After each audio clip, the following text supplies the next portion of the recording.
Olá a todos, bem-vindos a um novo episódio do Negócio Mistério, o 7º episódio desta 5ª temporada. Vasco, estás bom? Olá Humberto, cá estamos. Estás preparado E para vamos falar nós. sobre uma lenda do ataque fortista?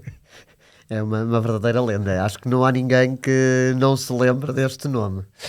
Vamos falar de Laurent de Poitre e para trazer aqui também esta explicação, esta temporada 5, andamos à volta de flops. Sim, flop. Não há como esconder. Sim. Jogadores que vieram rotulados de craques, mas que afinal não foram nada disso. Vieram passear. Foi o que foi. Pronto, o de Poitre também não era rotulado mesmo como craque, não é? Não. Era 7 milhões de euros. Sim, Era o mas- número 9 de Vincent Aboubakar. Mas não era bem aquele craque, era considerado um elemento útil até pela forma de jogar que era diferente de todos os outros jogadores do Porto. O que se esperava era que fosse como Paulo Bento chegou a Não, Paulo Sérgio. foi Paulo Sérgio. Um Exato, pinheiro. Paulo Sérgio, é verdade. Era um pinheiro.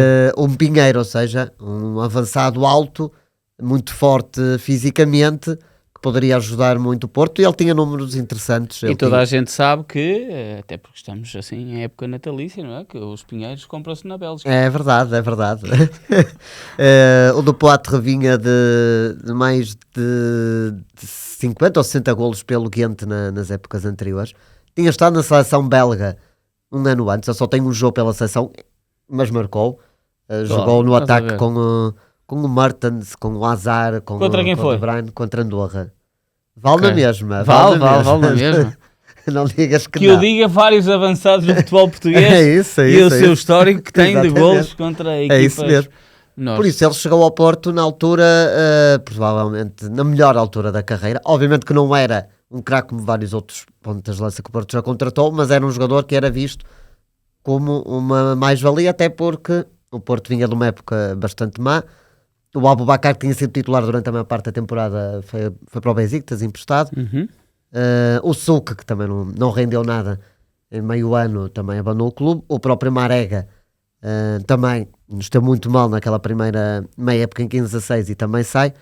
E no fundo só havia o André Silva, que ainda era um jovem e que estava a arrancar para a primeira época na equipa principal. Ele em 15-16 ainda começa a jogar na equipa B. Porque depois, por exemplo, o Tiquinho Soares só chega Exatamente. em É janeiro isso. desse ano. É isso. O Adriano... E chega porque provavelmente o do Poitre não estava a render, porque se o do Poitre estivesse a render, se calhar Mas são não havia jogadores Tiquinho diferentes. Soares no Dragão. Sim, Esqueças, mas se calhar o também tens Porto não Adriano, sentia... também existe Adriano Lopes no Porto, nesta altura. Sim, mas o Adriano até acho que sai no mercado de inverno, acho que é emprestado. Sim.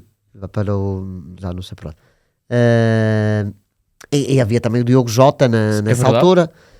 Tinha 20 emprestado. É isso, mas lá está, se nós aqui há uns episódios falamos, e se o Kralha não tivesse falhado no Porto, será que o Bahia tinha regressado naquela altura? E também o do Poitre, se tivesse imposto, se calhar o Porto não sentia necessidade em janeiro de ir buscar o Tiquinho Soares. O que é certo é que o do Poitre foi um verdadeiro, posso dizer, desastre. Acho que se pode dizer desastre. Podes dizer o que tu quiseres. Exato, viva a liberdade. Eu por acaso não me recordo dele ter assim aquelas oportunidades flagrantes desperdiçadas em frente ao guarda-redes, até porque ele não as conseguia criar, não é? Ele parecia que estava sempre ali no meio dos defesas e não conseguia fazer nada. Porque eu acho que o próprio estilo do De Poitre é um estilo de um avançado muito de apoio. Ele não era um avançado. Aliás, o futebol do Porto nesta altura não é um futebol de bolas bombeadas na área, à procura de um pinheiro para finalizar. Era um futebol mais associativo. Exatamente. E aliás, eu acho que ele fica muito prejudicado por esse estilo de jogo. É isso. Percebes? Pois, e muitas vezes fala-se, e se fala até bastante nesta temporada, de comprar jogadores que são bons jogadores, mas que não se enquadram no esquema de jogo planeado pelo treinador, não é? Eu acho que aqui, imagina, aqui há muitas vezes isso acontece e o jogador acaba por ser prejudicado quando se calhar não é ele o principal responsável. Do género, se vocês não jogam assim, porque é que me contrataram? Eu não é? acho que aqui há uma série de erros de castings. Tu sabias há quanto tempo é que o De Poitre era profissional de futebol quando veio para o Porto? E eu recordo que ele era há relativamente pouco tempo. Ele antes do Genk ainda esteve noutra equipa na primeira divisão, mas eu acho que ele até começou a carreira relativamente tarde. Ele começa com 24 anos a 24? carreira de profissional de E futebol. ele chegou ao Porto com que ano? 28. 4 anos depois, fogo.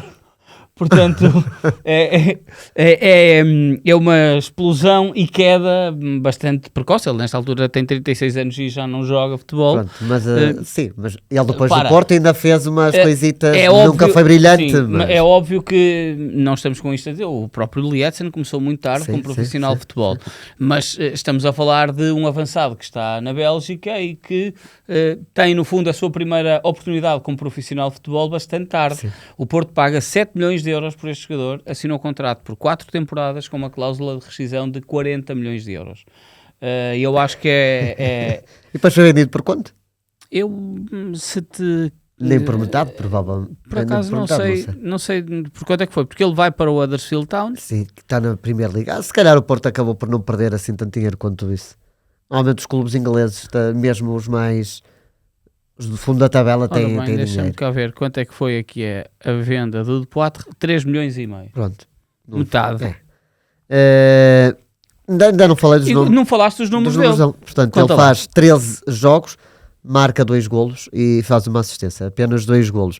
O do Poitre ainda chega relativamente cedo. E ele chega com andamento. Sim, exato. Ele já tem 3 jogos para o serviço do Ghent, mas ele, quando é oficializado, já tinham terminado as inscrições para a pré-eliminatória da Champions. O Porto joga contra a Roma, certo, acaba por eliminar a Roma, e o do Poitre não é opção nessa altura, mas começa a ser opção no campeonato. Ele estreia-se logo na primeira jornada do campeonato em Vila do Conde, e há ali uma altura que o Nuno Espírito Santo chega a jogar com 2 pontas de lança, o André Silva e o do Poitre. Há 2 jornadas consecutivas do campeonato em que os 2 são titulares. Sporting também é titular contra o Sporting? Ele entra. Ele entra. E é nas jornadas seguintes, contra o Vitória e depois contra o Tondela. Tondela, exatamente. Num jogo o Porto ganha 3-0, no outro contra o Tondela o Porto empata, e a partir daí o do Poitre começa a ter cada vez menos oportunidades. Eu acho que deixou de ter. Não, ainda foi tendo. Ok. Ainda marca um golo na Taça ao Gafanha. Contra o Gafanha é uma excelente oportunidade que tem de jogo, contra o Gafanha. Contra os Chaves para a Taça também. Em que o Porto é eliminado. E depois Taça da Liga. Mas antes ainda tem contra os Chaves, em que entra... Ele passa ali muito tempo em que não é utilizado. Não, ele vai ao banco e não joga. Mas há também, esta época ficou famosa ali na altura de novembro ou dezembro, talvez, em que o Porto teve uma sequência de jogos que terminavam todos 0-0. Até havia muita gente que dizia que nós patrocinávamos, aqui na 0-0 patrocinávamos o Porto. São 4 jogos seguidos 0-0. É contra os Chaves para a Taça. Em que o Porto depois é eliminado nos penaltis, depois o Copenhagen na Champions. Belenenses. Exato, o Belenenses no restante do campeonato. E para a Taça da Liga. E depois o Porto ganha 1-0 ao Braga.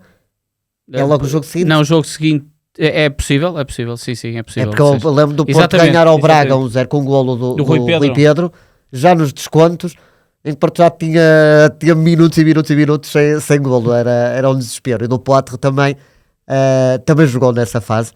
E ele depois ainda é importante ao marcar um golo contra os Chaves no campeonato. É um jogo em que o Porto está a perder durante muito tempo. No desespero, no Espírito Santo acaba por lhe dar por o colocar em campo. E ele marca golo. E ele marca um golo de cabeça. Contra o Gafanha não me recordo como é que foi o golo, mas não contra os Chaves foi de cabeça. Depois lá está, ainda faz 2 jogos na Taça da Liga, que também não correm bem para o Porto. E a partir daí ele só é utilizado. E aí, entretanto, chega o Tiquinho. E o Tiquinho tem uma entrada derrompante no Porto. É um dos jogadores que tem uma melhor fase inicial no clube. Marca logo 2 golos a abrir ao Sporting. E aí as oportunidades do Poitre ainda são cada vez menores. Ele depois só é utilizado, veja-se, isto é, acho que a eliminação na Taça da Liga deve ser ali início de janeiro. 3 de janeiro. Pois é isso. E depois ele só faz um jogo até final da época. Foi no dia do pai. Eu sei que foi contra o Vitória de Setúbal, que é um jogo emblemático desse campeonato. Verdade. Porque no dia anterior o Benfica empata contra o Passos Ferreira, e o Porto ganha nesse jogo, passava para primeiro do campeonato, na véspera do Benfica-Porto na Luz. E o Porto está a ganhar 1-0 com o golo do Corona e sofre de penalti.